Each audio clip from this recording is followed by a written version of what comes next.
Alright, I am back with a Stellar Blade video.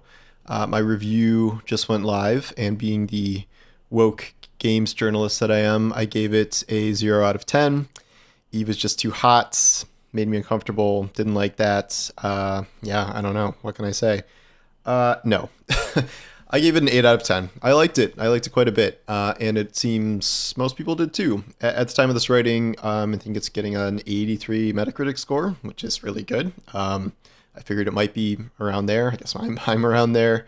I am just doing this, right after these went live. This is not a big pre-prepared skill up level video here, as none of my videos are. But I want to, I'm not just going to read my review. I just wanted to talk about it kind of offhand and what my experience was like. I put a lot of time into this. This was longer than I thought it was going to be.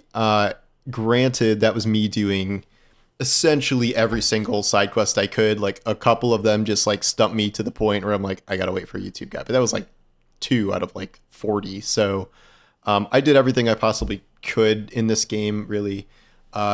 One thing I don't like about it, skipping all the way to the end, no spoilers, is like, this isn't a game that lets you like kind of go back and do stuff you missed. Like, you have to start a new game. So I was kind of bummed about that, because there was even more exploration I kind of wanted to do. But that was about probably 25, 30 hours, which for a single player game like this, like a linear story game, is pretty solid.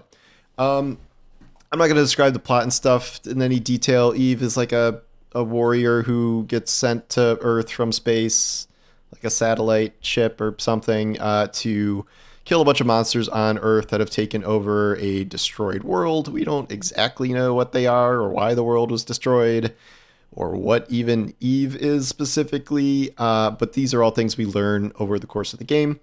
I was talking with Skill Up, and he said that this game is a lot like Nier, like really a lot like Nier in terms of its plot points, but I haven't played Nier, so I can't really make those comparisons. It's a fun game. I enjoyed combat. It is definitely not like Bayonetta, Devil May Cry, like crazy combo super action. It's a lot of parrying and dodging and stuff. A lot of people are comparing it to Sekiro. I wouldn't say it's that hard. Like, there are some elements of these games that are, on the more difficult side. There's save camps, and if you die, you'll go back to the save camp and lose progress, but you're not losing like XP or materials and stuff. The enemies will respawn, but like it doesn't really matter. Like, it's mildly annoying to like have to retrace your steps sometimes, but it's not really that big of a deal. The difficulty curve is interesting, because like I'd say about the middle of the game, I'd say it's sort of a declining line. Wait, this way? No, this way. No. All right, forget it. You know what I mean? It starts, I would say, harder, and then over time, I would say it gets easier and easier, both in terms of how you adapt to combat. But like, if you're like me and you're doing all these side quests, you get a ton of XP from side quests, which gives you all the skill points.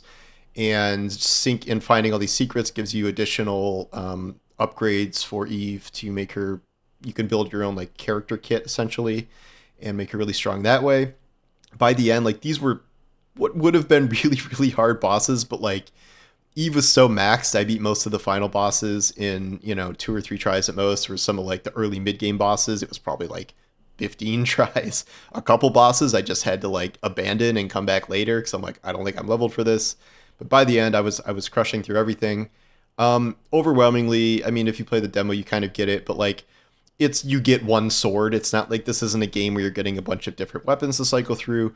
You do get a gun, something that's like gun adjacent, that can shoot bullets and shotgun shells and lasers and missiles. We're like, that sounds cool in theory, but in practice, I don't think it's very good. It really breaks up the flow of the melee combat in a way that's just sort of awkward, and like, you have to manage ammo, like, and if you die, that's one thing that doesn't respawn. So if you burn a bunch of ammo in a boss fight, you'll buy a bunch more ammo. And I never really used it, like, outside of some sections where I'm like, I just don't want to parry this guy again, I'm just going to blast him with a shotgun like 5 times.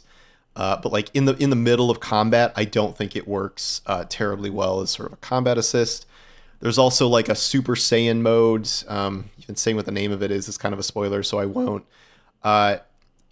It's weird. It's like almost less effective, I'd say, in some ways than your just normal course of play with blocking and parrying and striking. I use it as sort of an emergency panic button because it makes you invincible essentially. What my build was based around was a bunch of beta attacks, and like beta attacks are like your main attacks where you build that meter up based on parrying, and you can also build it up with damage.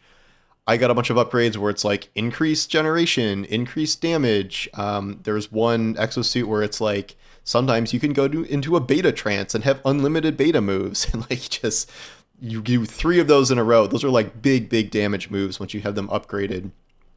So that was like really helpful for all these boss fights.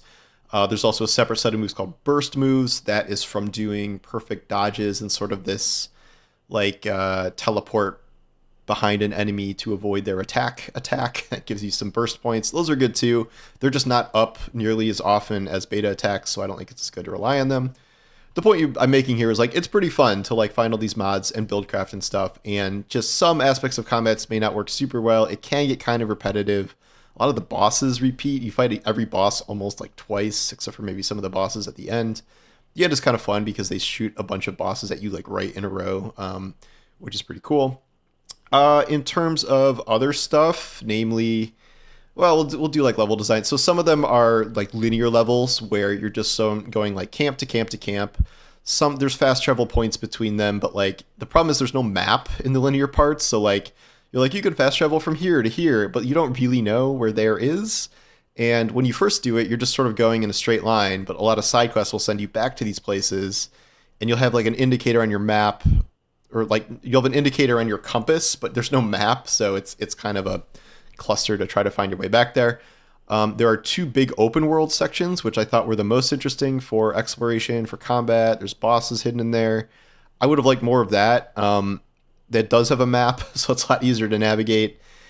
It's the biomes are just like, here's this like junkyard wasteland, and then here's this junkyard desert wasteland, and like so they're a little similar, and like it's the apocalypse and everything's kind of a wasteland, but biome diversity there was not great.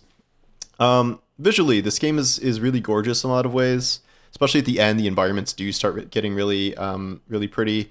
Character modeling here is excellent. Not just on Eve, very much on Eve and her outfits, but like on all the characters, it's really well done. There aren't that many like main characters, but the ones they do have, it's really kind of gorgeous design. Some of the bosses, have some cool design, especially by the end. We could talk about Eve being hot. Like this is all anyone's been talking about this whole time. It's a weird situation because like this isn't Bayonetta, where like Bayonetta's this like sexy character who like just struts around, and like her moves make her clothes explode, and her hair's like covering her nudity, like all this stuff. Eve is just like exists as a hot character with jiggle physics, and no one in the game acknowledges this. Like she's not a sexual character. There's no sex in the game.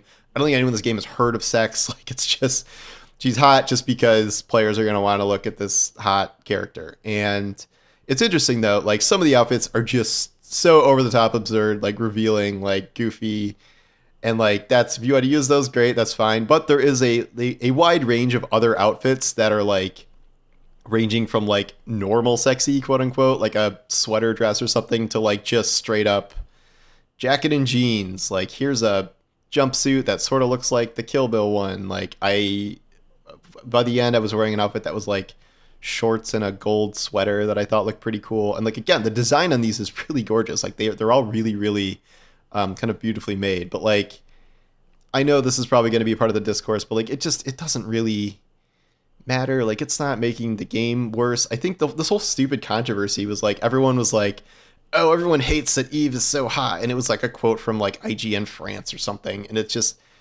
I don't think anyone cares. Like people like Bayonetta and 2B, and like it's okay. It's just a matter of the debate became like, oh, I can't believe Eve's hot, and then like all these 20 other video game women I don't think are as hot, like shouldn't exist. Like it's just, that part's stupid. Like Eve is fine, Eve can exist, but like not every video game character needs to look like Eve. Like chill out. Overall, I think it's an extremely good game. Well, I gave it an 8 out of 10. It's a pretty good game. There are some like extremely fun parts. I just think they're broken up by some stuff that's less great. I wasn't really engaged with the characters themselves. I like the overall story. I thought the reveals that kind of kept coming in the second half of the game were interesting. I just think Eve's a little flat as a lead. Her compatriots are a little kind of one note. I'd say some of the more interesting characters in the game are some of the side characters. There's some side quests that like span the entire game essentially in multiple stages.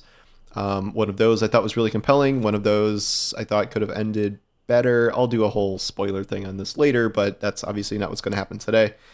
Um, it's a good action game. It just is. I think people are going to have a good amount of fun with it. I think the game will do well. I see it's already reviewing pretty well, which is cool. Good to see. I was not really. This wasn't really on my radar. Like it's not normally something I'd go out of my way to play. Like I just was observing this whole discourse and it was just super annoying. I didn't play the demo, but I got a review code, which thank you, Sony. That was great. And like it used to be, Sony never sent me any review codes, and now they sent me unprompted ones. So yay, Sony. But I think it's a good game, and I think if you like the demo, if you were maybe interested in it, you'll probably like it once you play it. If we can escape the hell discourse of Eve's body and stuff for the next 2 weeks, then we can just be like, she's hot, this is a good game, whatever, let's not beat it to death. I think that this will end up being a pretty big success. We could see, more of these in the future. Eve could be a, recognizable video game heroine, like Bayonetta or whoever in the future. We'll see. But yeah, that's my kind of off the cuff take. Read my review, please. That's important that people read that. So I'll link that in the description here. And it's out in 2 days? So once it's out, I'll have more to talk about then. I got to write like my 10 things I wish I knew. I'll probably write a how to get Eve's outfits article, as there's some tricks there, but because I know everyone's going to be asking that question. But yeah, so anyway, thanks for watching, and I'll talk to you soon. Take care.